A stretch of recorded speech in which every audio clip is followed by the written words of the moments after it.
Est-ce que tu t'es déjà demandé combien de fois as-tu déverrouillé ton téléphone aujourd'hui?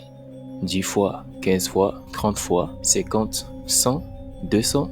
Parfois, on ne se rend pas compte. On ne se pose pas ce genre de questions. Pourquoi? Tout simplement parce que nos téléphones sont faits pour nous contrôler.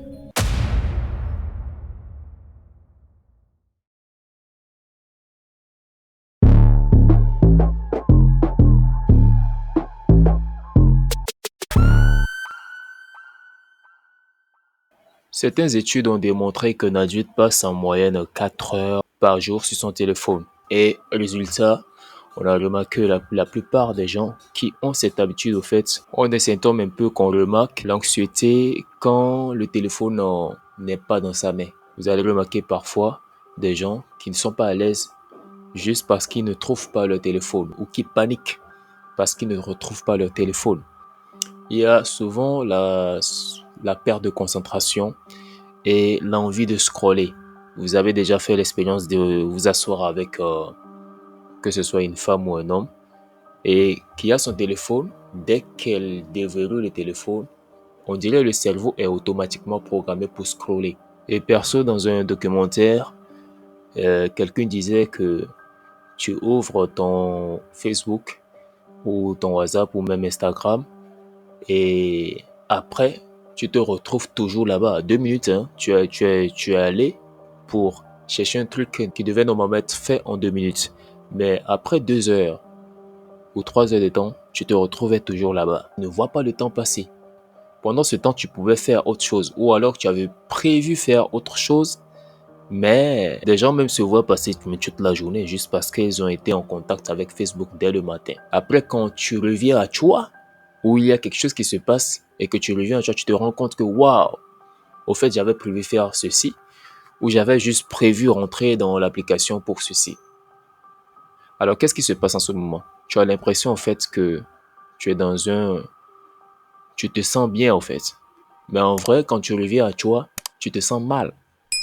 Ça, c'est quoi? C'est la dopamine. Et la dopamine, c'est quoi? Quand on va un peu googler, même si aussi ils sont pas assez fiables, on dit surnommé molécule du plaisir, c'est-à-dire que messager chimique permettant la circulation d'informations entre certains types de neurones. Dans le cerveau, elle est sécrétée par des neurones dopaminergiques, dopaminergiques et joue un rôle essentiel dans le mouvement, la motivation, le plaisir et la récompense.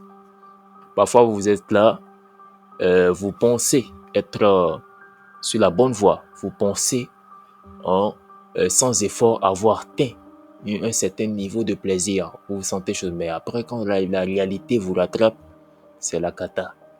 Et il y a un fait, les ingénieurs, ceux qui ont fabriqué, en tout cas on les appelle les ingénieurs de la Silicon Valley, ces ingénieurs n'utilisent pas ce qu'ils ont fabriqué. C'est ça qui est un peu bizarre, ça dit que ces ingénieurs, les applications que vous utilisez, c'est eux qui ont fabriqué, ou c'est eux qui ont mis en avant, ou alors c'est eux qui ont conçu ces applications. Eux-mêmes ne les utilisent pas. Et des enquêtes ont prouvé qu'ils interdisent à leurs enfants d'utiliser. Et pour la petite histoire, quand on prend TikTok, TikTok qui euh, a été, a failli être banni aux États-Unis. Pourquoi? Parce que vous laissez beaucoup de personnes, le monde utiliser, mais vous-même vous les utilisez, vous n'utilisez pas l'application. Et vous interdisez à vos enfants d'aller sur l'application. Quand vous allez fouiller en Chine, c'est interdit au fait que les petits enfants chinois, en tout cas leurs enfants, même la plupart des enfants chinois, aillent sur TikTok que vous utilisez. Et eux, ils ont un autre modèle au fait de TikTok. Ils ont un autre modèle, ils ont une autre application. Pour ceux qui font des recherches, ils savent que je parle de Douyin, qui est qui est un peu comme TikTok, mais n'est pas TikTok au fait. Quand vous allez sur Douyin, au fait, c'est plus au fait la positivité, c'est plus au fait tout ce qui est progrès scientifique, tout ce qui est développement industriel et patati patata, au fait, les métiers et autres, tout ça. Et eux, ils se développent pendant que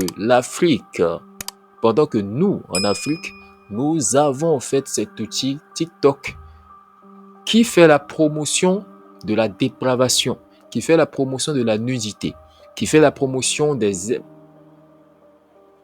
Bref, qui fait la promotion de la médiocrité. Et c'est flagrant. Eux, ils montent, nous, on descend. Mais on pense qu'on monte, au fait. On pense monter. Pourquoi? Parce que quoi? Quand on prend les influenceurs, quand on prend les artistes, quand on prend la plupart des faits sociaux, sur les réseaux sociaux qui se passent un peu, on pense en étant dans ce mood-là où même en faisant partie, en étant actionnaire de ces faits, on pense au fait que on est sur la bonne voie. On pense que tout se passe bien. On pense qu'on atteint déjà le, le plafond. J'ai plein de millions d'abonnés. Mais ces millions d'abonnés, parfois, ne sont que des chiffres, au fait. C'est-à-dire 12 millions d'abonnés, 15 millions d'abonnés ou bien 100 et quelques millions d'abonnés. C'est des chiffres qui peuvent s'effacer en un clic de doigt. Et quand ça s'efface, qu'est-ce qui te reste? La dépression. Qu'est-ce qui te reste? La mélancolie. Qu'est-ce qui te reste? Un état chaotique de ta personne. Et c'est là que tu te rends compte que tu t'es éloigné complètement de ta signature énergétique. Tu t'es éloigné complètement de ta personnalité vraie. Qu'il n'y ait pas de problème, pas de solution. Et des études ont démontré que fixer de temps en temps du temps au fait sur ton application ou sur ton quotidien par rapport à ton téléphone aide beaucoup. Tu fixes un temps, c'est pas facile au début, mais je pense que avec la volonté, tout est possible. Il y a des applications de gestion de temps et j'ai devant moi aussi des applications, des exemples de Forest, OneSec, Freedom et j'en passe. Et quand vous passez 24 heures déconnecté aussi, c'est un peu comme un défi personnel, ok? Et il y a d'autres formes au fait de passer de temps quand on n'a rien à faire. Au lieu de scroller, pourquoi ne pas repartir à la lecture? C'est très important de remplacer l'effet du scrolling. Le scrolling, c'est ça. C'est-à-dire, tu passes, tu scrolles, de remplacer ça, de se poser, de revenir à soi et de dire, ok, d'accord, ne pas aller prendre un roman, la méditation, la marche, l'écriture aussi. C'est très, très important.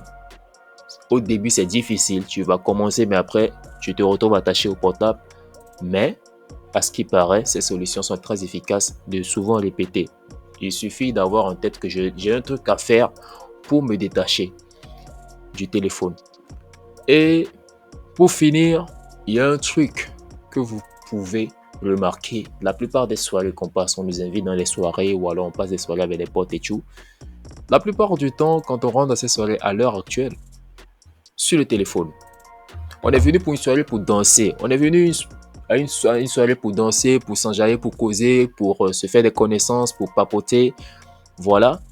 Mais que tout le monde, voilà que tout le monde est scotché à son téléphone. Il n'y a plus fait cette action, en fait, où on danse ensemble, on est là, on kiffe ensemble. Il n'y a plus cet effet comment on va dire ça, est-ce qu'on appelle ça socialisme, je ne sais pas trop. Mais il n'y a plus ce truc de social, au fait. Quand on retrouve, on cause, on rit, on boit, on fait des trucs, on fait des chorégraphies. Non, à des soirées, maintenant, c'est ça. Ça dit que, see me, yeah. Et on pose sur des statuts. C'est bien, hein? Là au moins, il faut quand même revenir à soi et se dire que le portable n'est qu'un outil qu'il faut utiliser comme un instrument de travail. C'est un outil. Ce n'est pas votre monde. Mais quiconque au fait peut s'enfermer dans cet outil est maintenant esclave. Veux-tu continuer à être esclave? On fait un truc ensemble, 24 heures. 24 heures sans réseaux sociaux. 24 heures, ça va être toute une journée. Moi, je l'ai déjà fait. À plusieurs reprises même. Donc, on va le faire ensemble. 24 heures. Si tu regardes cette vidéo et que tu peux commenter, tu mets ok, d'accord, je me mets à ce défi. 24 heures. Et après, on revient ici pour dire en commentaire, tu reviens dire en commentaire ce que tu as ressenti. Si tu as pu faire 24 heures, ce que tu as ressenti après ces 24 heures. Alors, merci de m'avoir suivi. Cette chaîne, vous l'avez remarqué, entre-temps, il y a de cela quelques heures, nous avons publié 2 vidéos de l'actualité. C'est juste pour secouer un peu l'algorithme au fait qui est chargé de nous mener à bien, à bon port au fait, pour que la plupart des gens puissent être aussi, puissent avoir ce plus aussi de ce qu'on partage ici. Secondo, ce que je partage, je ne me prétends pas être un connaisseur. Je ne prétends pas être quelqu'un qui a des connaissances. J'apprends aussi de mon père qui m'enseigne. J'apprends aussi de la vie qui m'enseigne. J'apprends de mon quotidien qui m'enseigne.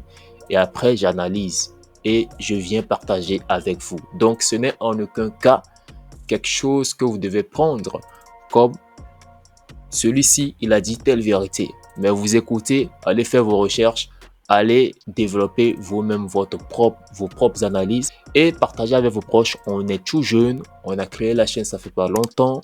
Partagez, abonnez-vous massivement et likez surtout, laissez vos commentaires. Cela permet à l'algorithme de nous proposer pour plus de contacts pour agrandir notre communauté. Merci de m'avoir suivi, c'était Zafir. On garde le contact. À la prochaine. Tac.